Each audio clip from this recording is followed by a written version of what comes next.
আপনি যদি সারাক্ষণ চিন্তা করতে থাকেন যদি ওই জিনিসটা থাকতো তাহলে আমি সুখী হতাম, যদি অমুক সমস্যাটা চলে যেত, ওই মানুষটা আমার জীবন দুর্বিষহ করে তুলেছে, যদি সে একটা বাসের ধাক্কা খেত আমার জীবনটা কত ভালো হয়ে যেত। প্রতিবার বাস দেখলেই আমি এই দোয়া করি।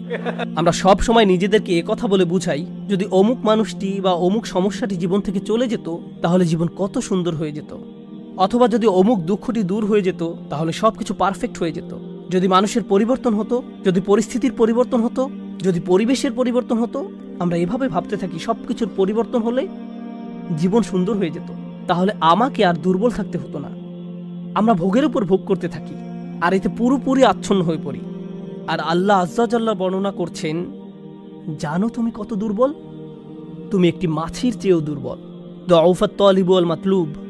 যখন তিনি এভাবে বলছেন আমি আপনি মজ্জাগতভাবে অবিশ্বাস্যভাবে কতটা দুর্বল একটু চিন্তা করে দেখুন।